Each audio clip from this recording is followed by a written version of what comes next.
how did you then go from adjusting to having more like similar or typical days in a corporate job to today? It's been really hard, and I haven't really figured it out entirely. What I sort of started with total unstructured time. Um, that was not great because it turned out that like I didn't really know how to make use of my unstructured time, and so I would have entire days where I would sort of look up and it would be 4 o'clock, and I would say, well, I didn't really get much done today. And so then I tried the opposite, and I tried like quote PMing my schedule, right? And so I would put these like blocks in for the things I wanted to do. And it's funny, my Augustus, my 11-year-old, would make fun of me because we all share our calendars, and so like this calendar invite would pop up for like practicing drums, and Augustus would make fun of me because I just wouldn't do it. You know what I mean? The calendar invite would pop up, and then I would just like not do it, and he was like, and he would just be like, "You're so silly," right? He's like, "Oh, I guess it's time for drums. Oh, wait, no, you don't do what the calendar says." So he thought that was cool.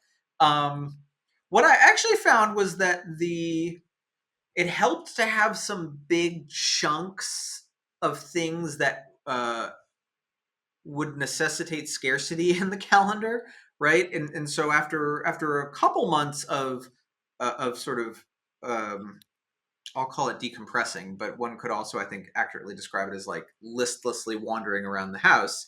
My wife Kristen came to me and she said, "Hey, if you're not doing anything, like you could take Augustus to school a couple days a week, and for us that means not just take him, but sort of be there with him all day. That's part of the deal with his local homeschool school in Seattle." And so I said, "Yeah, sure," and I kind of signed up for. She and I looked at the schedule, we found a couple days, and so 2 days a week I'm the Augustus parent, and that actually was really helpful because it meant that everything I wanted to get done had to either be achievable during that time when I was at school, and there were obviously some things that you can do and some things you can't as you're sitting in the kind of school hallway.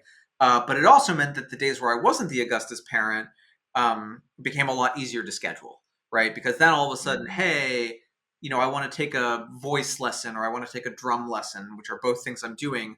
All of a sudden, those can't happen any day. They have to happen on the days I'm not with my kid, with Augustus, and that makes it a little easier to kind of have a starting part for what like a schedule looks like. And so my day to day now, my weekly schedule now basically is, I have a full time freelance client right now, and so a Monday and Tuesday I do a bunch of that work, and then as Wednesday and Thursday when I'm with Augustus at his school. That gives me some time for like work as well. And then Friday is kind of a split day between a little bit of work and a little bit of Augustus.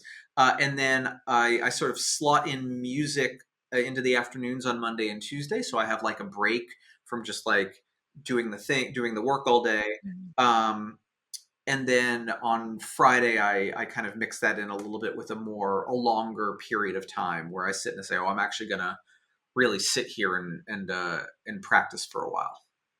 Yeah. Wow. You almost like, there's this big chunks that are in your schedule, but then in between, it seems like there is a little bit more flexibility. So, in a way, I kind of felt that it's almost like being more productive when like a couple of days are taken away for something else.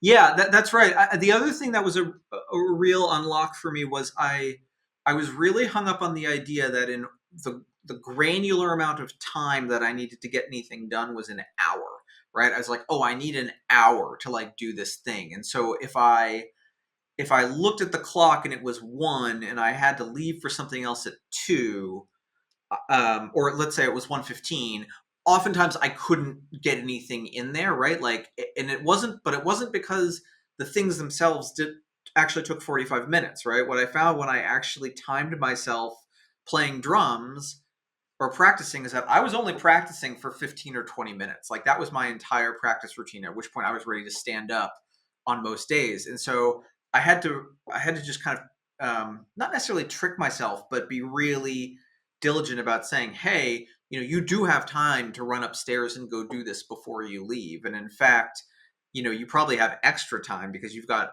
45 minutes, and you know that this is not an hour exercise you're talking about. This really is a like 15-minute exercise. And so I've gotten better about just being honest with myself on how long things really take. And then some opposite ones, obviously, and this is a passion you and I share, which is fitness. And like I found myself constantly underestimating how much time I would need for exercise, right? And so I would say, oh yeah, I can do a workout in 45 minutes. And that was just never true, right? By the time I would get downstairs, get changed, figure out what I was going to do, turn the machines on and start going, I'd already blown past 10 minutes, and then you warm up and then you look up and it's like I'm doing a 25-minute workout and then I have to cool down. And so I learned that I couldn't, that there were not everything could be sort of slammed into those little mini spots. I needed to find some things that I really did allow myself to take as much time as the activity took.